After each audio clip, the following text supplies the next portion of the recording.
सपने में यह विचार आना कि भगवान मुझे सजा देगा। ऐसा एक महिला को प्रॉब्लम थी, छत्तीसगढ़ से थी महिला। तो उनको ऐसा प्रॉब्लम था और 12 साल से ये प्रॉब्लम चल रही थी उनको।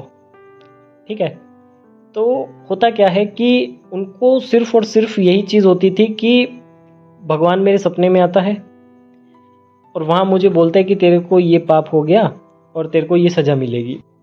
और फिर मेरे को घबराहट होती है और मैं उठ जाती हूँ और मैं सो भी नहीं पाती। दिन में भी सोती हूँ तो यही सपना सताता है कि बस तेरे को भगवान सज़ा देगा, भगवान तेरे को सज़ा देगा, भगवान तेरे को सज़ा देगा। सिर्फ यही चलता है।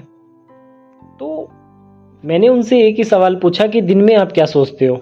बोले जी दिन में क्या सोचते हैं, दिन में तो यही चलता है सारा दिन। रात को नींद पूरी होती नहीं है, दिन में डिस्टर्ब रहते हैं और सारा दिन दिमाग में यही चलता है कि रात को क्या होगा। बस यही तो प्रॉब्लम है आपकी। आपकी रात को सपना आना प्रॉब्लम नहीं है, दिन में रात वाले सपने के बारे में सोचे जाना प्रॉब्लम है कि रात को ये होगा। ठीक है, अब अगर ये आप सारा दिन सोच रहे हो तो रात को क्या होगा? सपने में आता क्या है? देखो, सपने के बारे में तो मैंने पहले भी वीडियोस में बोला है कि स्टडी भी बोलती है ये कि जो आपने दिन भर में देखा है ना, वो आपके मन में स्टोर हो गया और रात को वो आपके जो स्मृति पटल पे अंकित हो गया। जो आपने दिन भर में देखा है ना, वह आपके स्मृति पटल पर अंकित हो गया और रात को वह सपने में आएगा। सपने में क्या चीज आती है? जो आपने दिन भर में देखा है। आपने दिन भर में क्या देखा है कि रात को मेरे को ये आएगा और भगवान ऐसे मेरे को डराएगा, मेरे को नींद नहीं आएगी, मुझे सजा मिलेगी, वही चीज होती है। तो प्रॉब्लम कहाँ है? रात में है या दिन में है? प्रॉब्लम दिन में है और प्रॉब्लम आपके सोचने में है।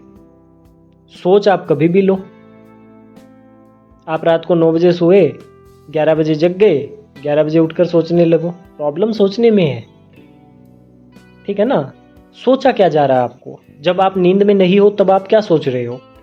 बस इसके ऊपर काम करना है आपने कि कहाँ कौन सा थॉट आपको लेकर के बैठा हुआ है और उस थॉट को आपने किस हद तक पकड़ा हुआ है। और जिस हद से आपने उस थॉट को पकड़ा हुआ है ना, किस मजबूती के साथ आप उसमें पूरा आपका बिलीफ है कि हाँ आज रात को ऐसा ही होगा, और वो होता है। क्योंकि दिन भर में जो चीज़ चली है वो तो रात को होगी। दूसरी बात, इसमें आप बोल रहे हो कि नींद भी अच्छे से नहीं लिया। जिसने नींद अच्छे से नहीं लिया उसका तो वैसे बिहेवियर डिस्टर्ब है, तो वो तो वैसे ही नेगेटिव हुआ पड़ा है।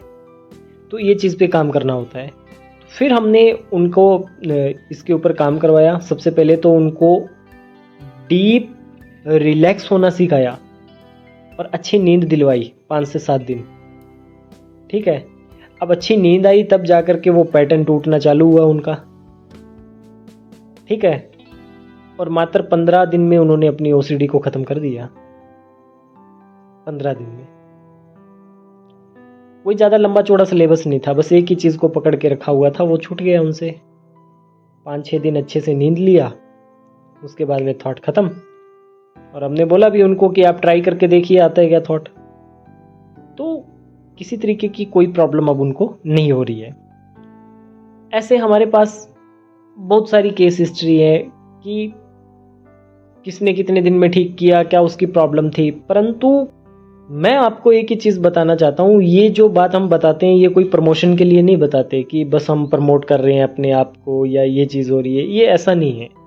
इसका उद्देश्य सिर्फ और सिर्फ इतना ही है कि हम आपको मोटिवेट कर सकें कि अगर उनका ओसीडी ठीक हो सकता है इस लेवल का, तो आपका क्यों नहीं हो सकता। उन्होंने ऐसा क्या किया जो उनको रिजल्ट मिला, वही आप कर दीजिए, आपको रिजल्ट मिल जाएगा।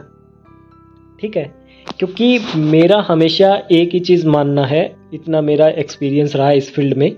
मैं एक ही चीज़ बोलता हूँ कि आप किताबी ज्ञान यूज़ मत करिए, किताबी ज्ञान तो भरा पड़ा है।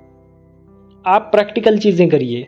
आज के इस वीडियो में मेरा बताने का उद्देश्य यही है कि अगर आप अपने आप को बदलना चाहो ना और अपने ऊपर काम करो, तो बहुत जल्द आप इस समस्या से बाहर निकल सकते हो। कोई दिक्कत नहीं है।